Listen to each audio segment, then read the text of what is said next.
On behalf of荣松Buddhist channel, I'm really delighted and happy to have with us a very special guest, Poulo Tulku Rinpoche Jigme.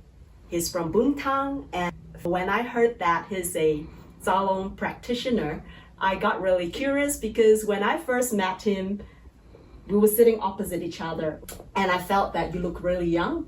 And so when Tang Rinpoche introduced Poulo Tulku, so in his previous life, he's a really accomplished Dzogchen master. A lot of experience around the teachings of the Great Perfection, and now when I heard about him during winter, he still showers and baths in cold water.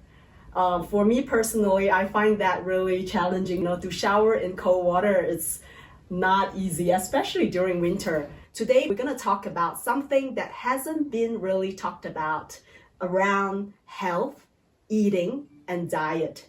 Also, a little bit about Tulku. He is working on building a retreat place, which when he shared with me, I really hope that this project will happen really soon. He's keeping the intention and the culture of Bhutan, and then on top of that, having this really great internal facilities. If you're interested to find out more about his project, you can also find him on YouTube. It's called Bhutan Mindfulness. Okay, I want to keep this interview really relaxed, not so formal and intense and serious. When it comes to food and eating, it is a little bit sensitive. So, we want to have fun and then bring value to listeners.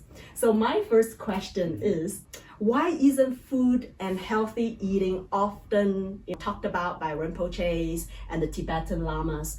Teachings will be heard about attaining Buddhahood, and practicing of renunciation, non-attachment.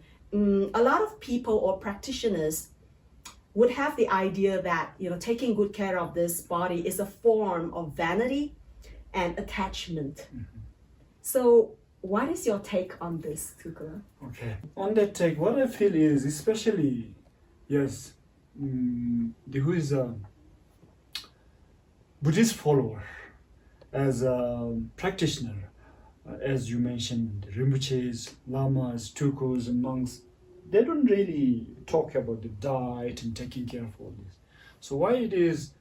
Because what I feel is, one way it is their habit, and one way what they feel is taking care of oneself is waste of time. If I be simple and direct, answer is they feel this taking care of this body, keeping eye on your diet is more waste than necessity. More waste. Than necessity. Because they feel that food is something that you don't have to really look after, because once you chew and swallow, then it become it become excretion, and it is really you can just it become a waste. So nothing much you don't need to pay much attention. They feel that. But now on this modern era, on this 21st century, let's say it's the beginning of 22nd century, what we need is, everything is not natural. It is all artificial now, I must say, if I'm not mistaken, if I'm not too much. It's all artificial. On that note, even the rice we eat, we think it is really, really organic, but I don't think it is organic. The water itself contains so many chemicals, so many chemicals, and also with this, the fruits we eat, there is some chemicals. Why I'm saying this is, on this 21st century, people are not paying much attention, but there are some people, especially the religious point of view, Buddhists, as a Buddhist practitioner, Buddhist follower, they should pay more attention on that food. Why? Because relying on this body, we can, take, if you're not strong enough, like yesterday, we were climbing to Kathryn, and if you're weak, you cannot make it. Yes. But she tried so hard, and we all made it. 7 hours of hike. 7 hours of hike. So I must say, this is mainly, it really depends on the food. Food is like a really, really, let's say, easy to understand. It's like a battery. If you don't have a good battery, then we cannot run. So from my point of view, food is very important. Not only just food, but paying more attention nutrition food, like protein, good nutrition, fiber, all this. Good fats. Not much calories, but good fats and all this, drinking water.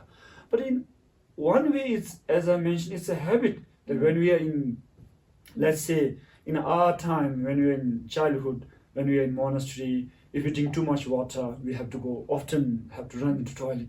Then our teacher will be, quite serious, and we get so afraid. And sometimes we get punished also, going too much toilet. So that kind of thing we have. But now, this 21st century, what I feel is we have to really break this habit and make it a new habit and make a better life. Yes. So that's what I feel. For Buddha, he was practicing concentration, meditation, and then a lady offered him milk, and he broke through in his practices and attained great enlightenment. With this, if I would like to add, when you mentioned that Buddha, how he faced all these challenges. Of course, we all know we are really followers of Buddha Shakyamuni. Let's say this is the era of Buddha Shakyamuni era. And then Buddha Shakyamuni attained enlightenment in 6 years of facing so many challenges, so many difficulties he have been through, all this hardship. Now think about this. This is 2024. Let's say it's beginning to 22nd century. It's beginning now. Let's say it's the end of 21st century. Now, on this era, if we suggest or command to someone, you will attain enlightenment if you try so hard, I doubt. Why? Because nowadays, as I mentioned, everything is all, artificial. Those days, yes, Buddha attained enlightenment. He really faced difficulty through just eating one piece of rice. He attained enlightenment. Can we do? Shall we? No, we cannot. I don't think we can do it, right? We cannot do this. And also, one way this is really going to extreme. And one way, if you don't care too much also, that is also, see nowadays there are so many diabetic patients, high blood pressure, all this. Why it's happening? So they really think this is all, as I mentioned, food is more waste than necessity. They think it is not necessary. They don't pay much attention. So that's where we really suffer. And also, of course, we really seek blessing. We really seek protection for our, highly realized master. We prefer them highly realized or not.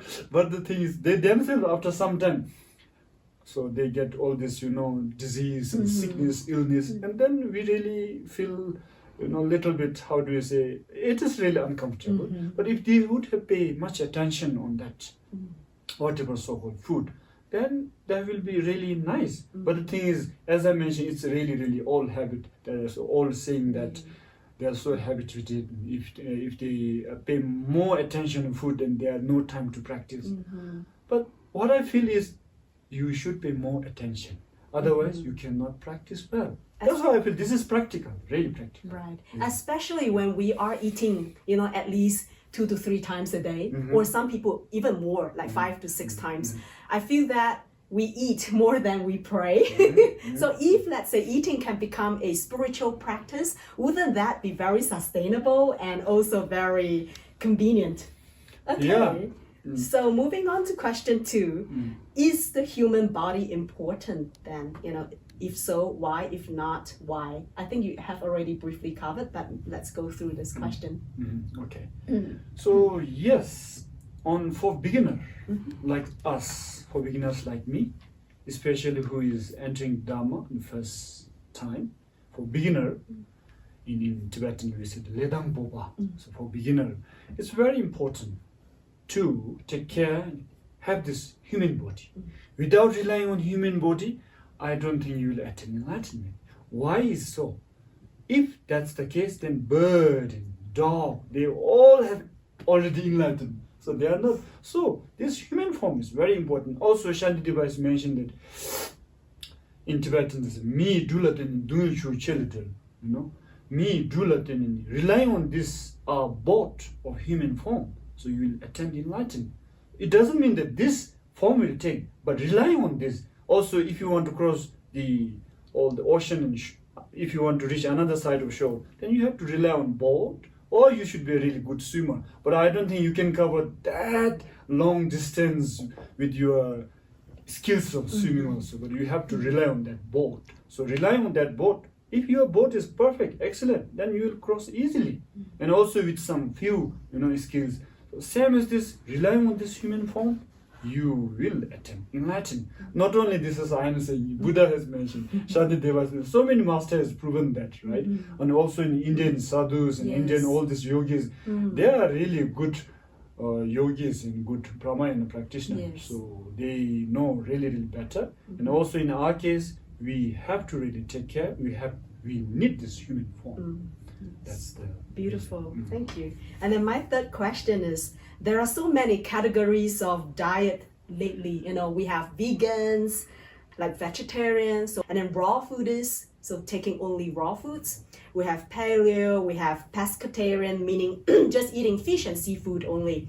Breatharians, like just breathing, etc.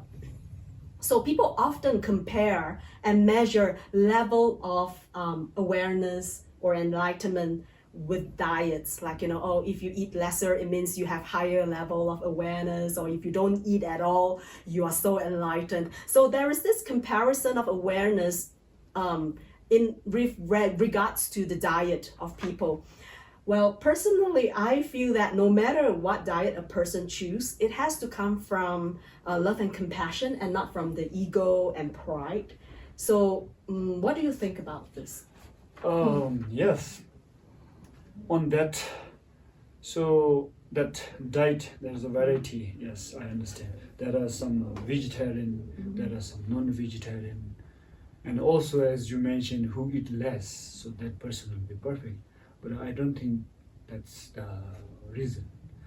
Why it is not the reason is, as I mentioned, if you're not eating, then hungry person will be really perfect.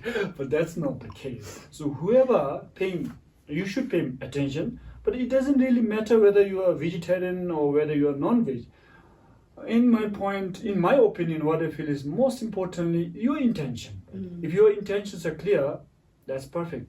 But this intention or mind is something that very, very difficult to see and feel it, right? So there are so many stories. I think if I share right now, it will be taking so much time. So I will make really short. There are so many people, not exactly complain. They say that there are some practitioners wearing red robes and praying all the time, but they complain a lot. They complain when they get angry. My God, they are like, worse than layperson. So what is this? That kind of thing. So on that note, what I feel is, it doesn't really matter whether you are vegetarian or non-vegetarian, or also you are eating or not eating. So most important thing is, you should eat, you should take food or anything, not too much attached, not with pride, not with ego, but to sustain this your form, human form, to practice and to make some useful, you can make some really, really useful and fruitful for attaining enlightenment. Not only to attain enlightenment, but also to help so many sentient beings.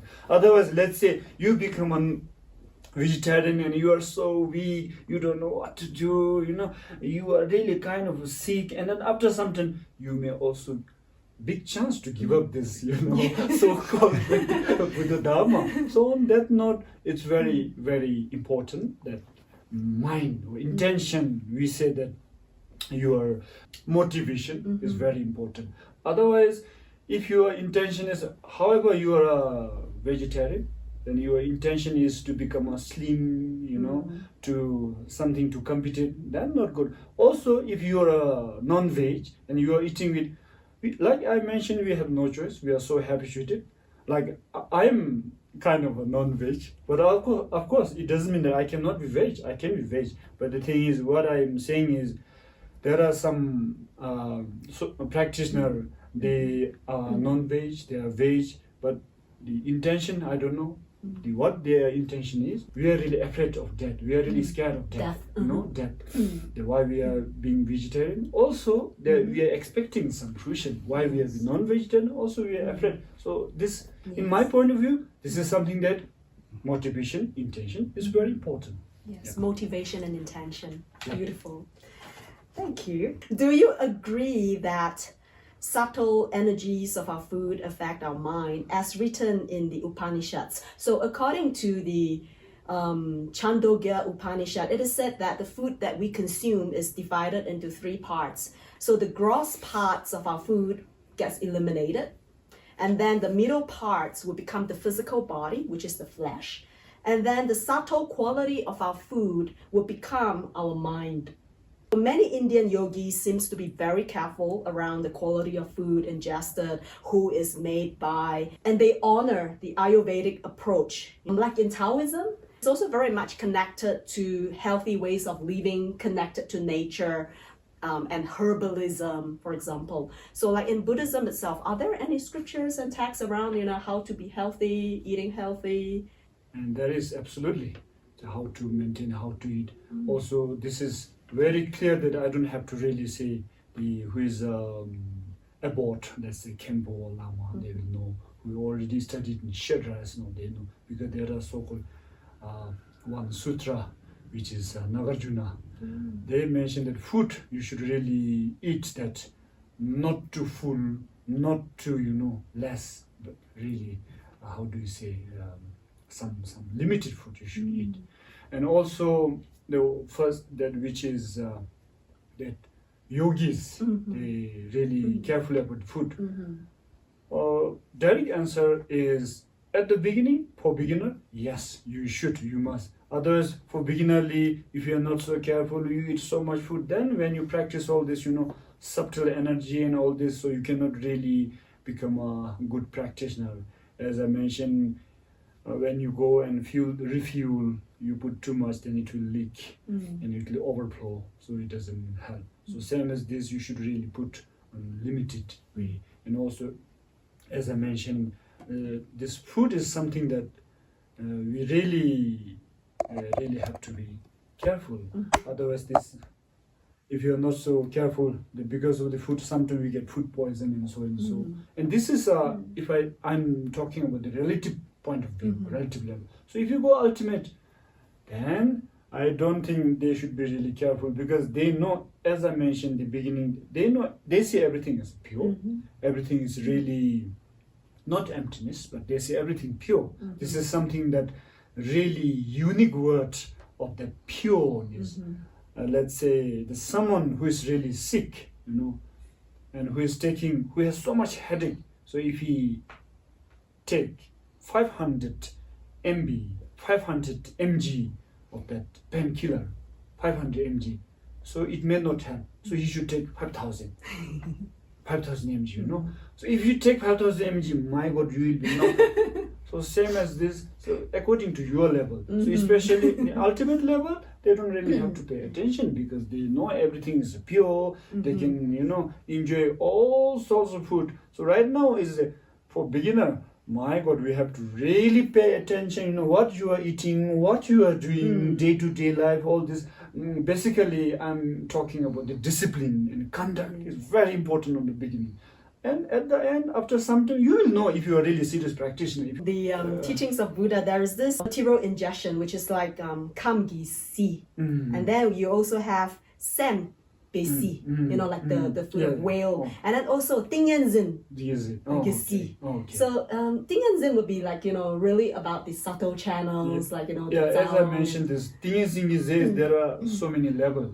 So what I've mentioned right now is something that pure. They are really living absolute pure. The moment they see, they don't really have to eat, because they can connect with this, nature. They can connect with all this that energy, and they don't really have to eat. As Milarepa is in that meditation, he is in meditation. He is really not eating any food. How come that he is surviving?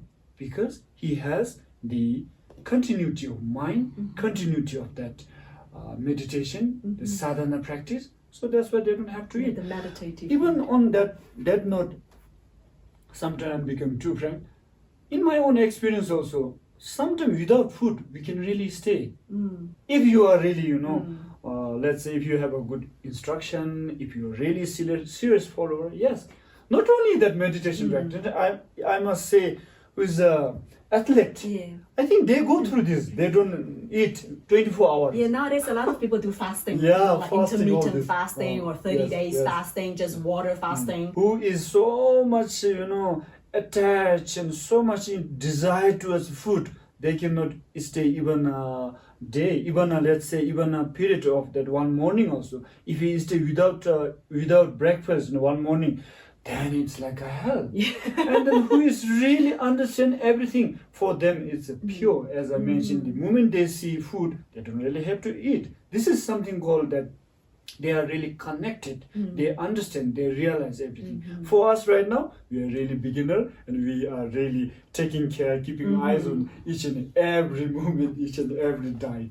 Yes. So that's why I really prefer the diet, and taking care of your own diet and physics is very important. Okay, thank you. And then next question. So everything is mainly produced in factories, packaged in boxes, and yet, as majority accepts this trend of commercially packaged or produced foods becoming the norm, isn't this way of living sinking deeper into denial, instant gratification, ignorance, and away from the truth? This is a very interesting question, and also this is really technical question, which is very good. So yes, on this note now, the lot of packet food and all this. So if we really avoid this, so we cannot avoid also. And if we take also, we cannot say it is good. We cannot say bad also. We cannot say good also. Now, in my opinion, in my point on that, in my view, is what I feel is, it really depends on your immune system. Immune system. Your immune is good. Absolutely fine. You take poison, you take anything. If your immune is bad, my God, even if you take really natural food, it will be very difficult. It will be little difficult to digest. So on that note, I cannot really pinpoint. I cannot say this is bad, this is good. So as I mentioned, it really depends on your immune system. It depends on your, inner mission. So there are so many, in Buddhist way, we have so many skills to digest all this. So on this note, we cannot say, yes, this I absolutely agree. On this 21st century, all a packet food. So later on, I really feel that our dharma also, it will become a packet food. It's already happening, Spiritual supermarket is already happening. Oh, really? It's already happening. Okay. You pick, wherever good lama, you can go there. You don't have to really, pay attention. Wherever there is a good dharma, you can listen all this. So it's already happening. A spiritual supermarket. You go one lama. Oh, yes, okay. Now I can go this. This is something for really modernization. But I don't have against on all this. So this is something that we have to really pay attention. So if you can take it also, however lama, however guru you rely, you follow, it's good. But for person like me, I cannot take much guru. If you really think about that, even water, these days, if you really contemplate deeply what water contains, then there is so many. So this, for the time being, I will excuse this, and I will say it really depends on your immune system, your digesting system, and your inner, whatever so-called that energy. There are some company who is working really good. As I mentioned, there are some vegetarian, there are some veg in a pack.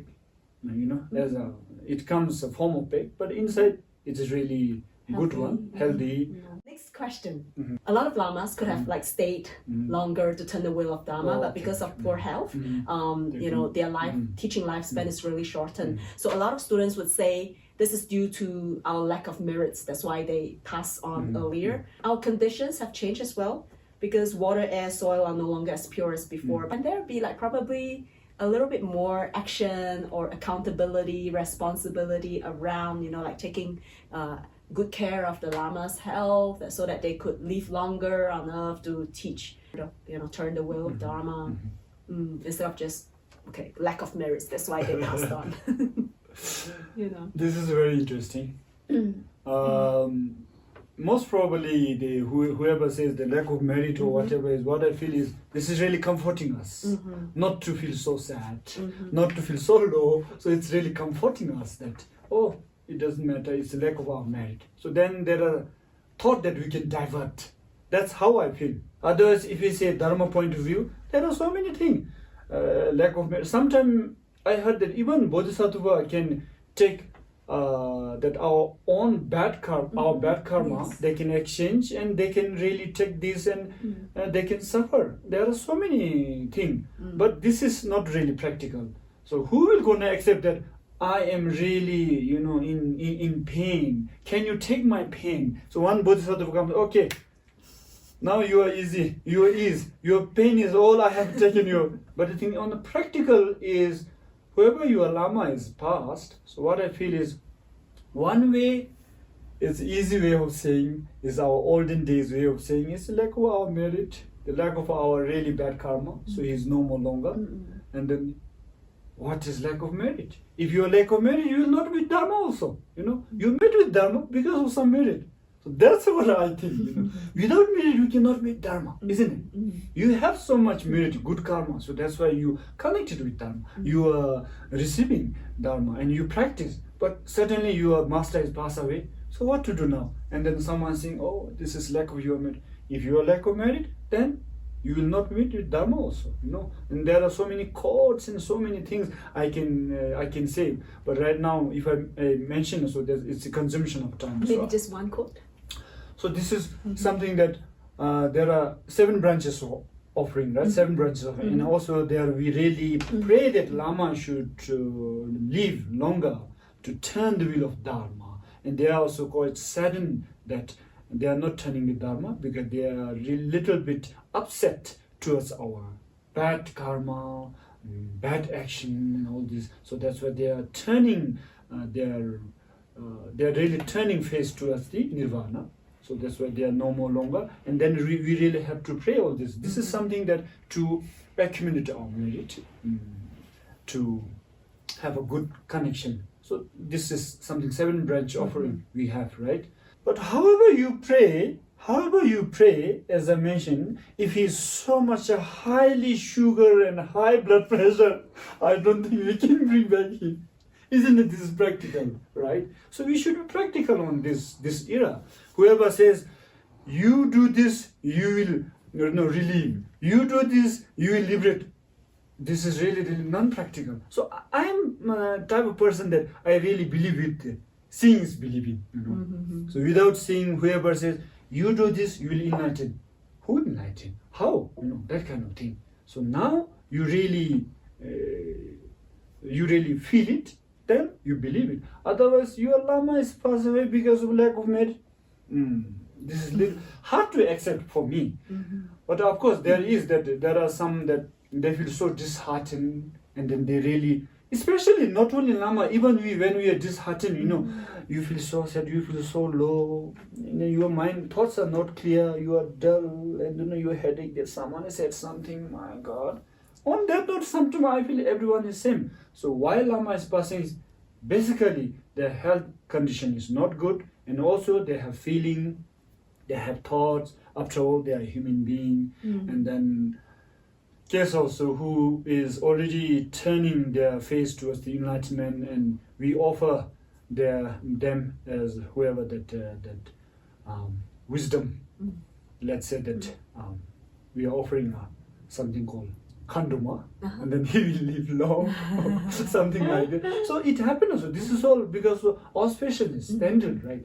So without that interdependent, then it doesn't happen. So for to have a good connection, good auspicious, interdependent, and then we pray for long life. It is like this. It is not exactly that lack of merit. So whoever thinks it's lack of our merit, master pass away and you are low, please don't. If you are really looking if you are really looking for the truth, if you are searching for the truth, if you are really looking for a way to enlightenment, there are so many masters. Only things you have to open your own eyes. You should not blame that it is lack of our merit. So it is not exactly that, not only lack of our merit. Of course, as you mentioned, air is no more pure. Food is, everything is made by, all that artificial. Even these days, even a human being is really artificial, isn't it? We become really artificial. The laughing is artificial, everything is artificial. If you really remain on that natural state, if you're really organic, pure, if you're really authentic, I don't think you have to really afraid or you have to rely and you get sick. Because of that, you are no more authentic nowadays, Nowadays, nobody's authentic if you talk on that note, isn't it? Who is authentic? If you go really, no one is authentic if you talk on that. Last time also I was sharing, our river, those days, my God, crystal clear. Now it's all some chemicals there, some substance there. If you go and swim, then there will be some, you will catch some skin disease or something. If you can really remain on that pureness, my God, you will have so much enjoy and you will have so much unending happiness. That I can confidently say, we are no more pure now, isn't it? But of course, we can maintain that. At least there are little bit, there are saying that we can wash that stain. We are not that stain, but we can wash this stain. But we should keep in mind, nobody is pure. Nobody is pure. Actually, it actually links quite nicely to the next question. There's this TikTok video going on that says, we no longer see reality, but only our own reality. So, like your previous life and this lifetime, it seems to be really closely connected to Dzogchen, which is the practice of the great perfection. In your previous life, you were, a great master. And, like the great perfection is never divorced from realizing the essence of reality. So can it be integrated into our daily life affair? If so, how? Yes, obviously, you can relate this practice. Actually, we are in that state. Only thing is, as I mentioned, everything is making really impure by ourselves. If you can maintain on that pureness, I feel you are quite close to that Dzogchen or so-called that Mahamudra or Mahasinda. But right now we cannot really say this is Mahasinda and all this. So this is something that we cannot introduce and we cannot explain. So if we introduce, then it becomes, really, we say this become a really artificial. So that's where we go out of that. Mahasinda, Dzogchen, great perfection. If you remain on that perfection state, my God, you have all the practice, the way you eat. Let's say when you go to the restroom also, you're absolutely, completely on pure. When you tired also, you can see something there, you can feel it. But the only thing is, we cannot maintain. That's how we become impure and nobody is pure. That's what I'm saying. But I'm not directly saying nobody is pure. Why I'm saying nobody is pure is we ourselves make this impure. Actually, purity, authentic is there. As I mentioned, that white cloth itself, if we say the white cloth itself it never get dirty. It is always white. Only things we use and we make so dirty and it become after something becomes so ugly and again we have to wash it. So my point is, if this white cloth is dirty, then it will never be white. So white cloth itself, it never become a dirty. It is never stained. It is really clear. So that's why when you wash, it goes.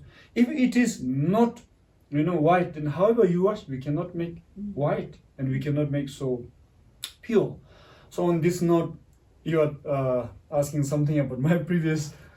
So previously, I think Dzogchen Poulo Tulku is someone that even I have so much faith and I have so much devotion towards that master.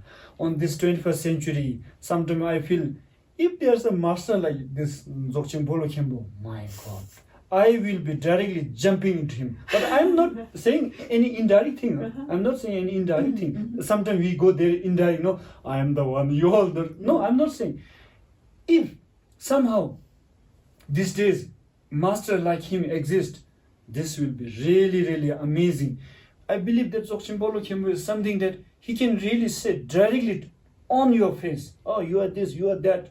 So I don't have to say. There are some followers, there are so many devotees, they can read through internet, they can really find out through internet and all this. So these are a really great practitioner, great master.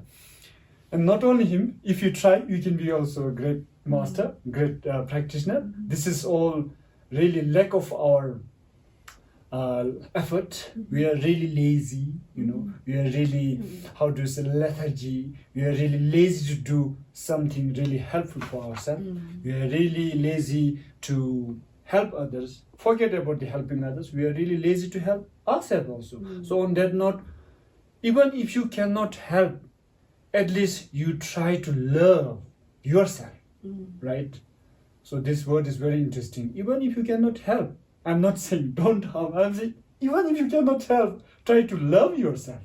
When you love yourself, then you can offer, you can spread the love around the world. That's how it becomes so much pure, and it will transform into a pure realm. Of course, we are in this era that there are so many, hope, so many expectation, so many fear. We live in between that hope and fear. So when, of course, we are all chasing hope, isn't it? Sometimes even myself, I'm chasing the dream. Like you mentioned, there are some projects, there's a dream. But anyway, let's forget. We are all chasing our dream. So this is something, our hope. And we have some expectation, and we have some fear, really, chasing from back, your backside, and you're following your dream. So this is how we are really rushing in our life, and that's how we really spend our life. As saying goes that we spend our entire life preparing. Only things left is to unprepare, which is next life. Is that clear? So yes, something like that. So this is something that we really have to think about, that our day-to-day living. At least love yourself. Then by loving yourself, you will spread the love of others. So that's where we can sustain our life of human, and that's where you can be a really, really good human being. That's what I think. On another notice, Poulo Tulku himself, you lived in the Mount Everest, which is like for 6 years you did retreat. And I was told that at the time, Tang Rinpoche actually told me your story as well. You lived in Mount Everest and you were very skinny. You did 6 years of retreat and you had this beard that's so long. And I'm like, Mount Everest? When I first arrived in Bhutan for my first day, even at Bumtang, it's like only, I wouldn't say only, okay, it's like 3,200 feet. And I was like short of breath. I couldn't breathe. I was having giddy spells and I feel like vomiting, and it was like late night. So when I heard that you lived in Mount Everest, which is like, almost 8,000 meters high, Yes.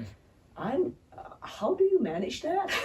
Like, is there food for you? So this is something... 6 years. Yeah, everyone asks about this question. So this is something that I must say, maybe it's my good habit, I must say.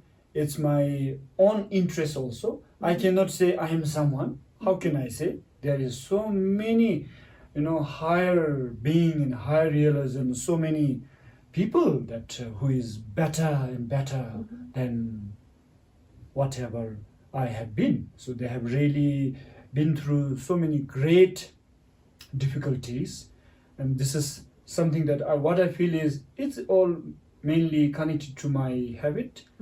I'm quite keen to stay on that kind of place, but now I cannot. So those days I have really stayed. So their food is something that I really think, as Buddha has mentioned, in Tibetan saying, which if you are really following Dharma truly from inside of your heart, then you are whatever so-called that eating all these rations and all this, there will be someone who can really feed. So this I really experienced. And these days people come, they say that they come to me and they say, actually I want to practice. I want to really, I have so much interest in the Dharma practice. But the things, how about my monthly income and food and all this sustenance? So I'm saying, this you don't have to worry. If you're innerly really thinking, then I don't think this you really have to prepare. As when we first born as a child, we become naked. When you sleep also, quite we are sleeping naked. So when you die, obviously we are dying with naked. Of course, your body is really decorating with so many beautiful clothes and putting the coffin or when you put into that fire in the cremation ground also, it's really decorated. But you are really completely naked. When you're born also, you're born with naked. When you live also, you're naked actually. Only thing is, we think we are wearing clothes and it's all decorated, This, I think you don't have to really pay attention. As my own experience, when I went there, I don't have anything, I don't have any food. But somehow I survived, I survived. 6 years. Yeah. How I survive is exactly when I finish my running out of ration, there is someone who comes and I don't know, somehow maybe I must say my previous karma.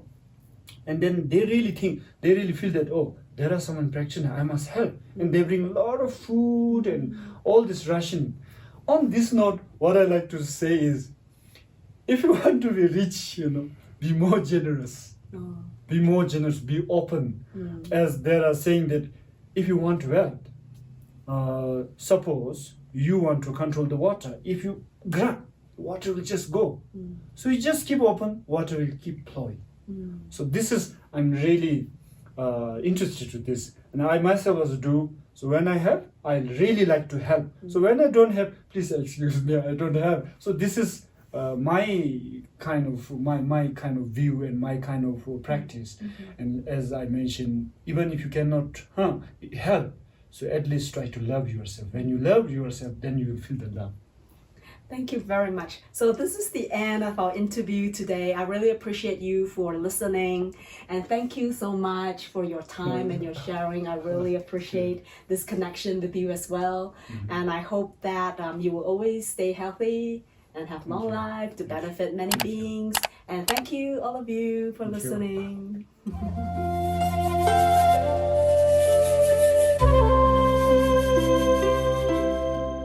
Namo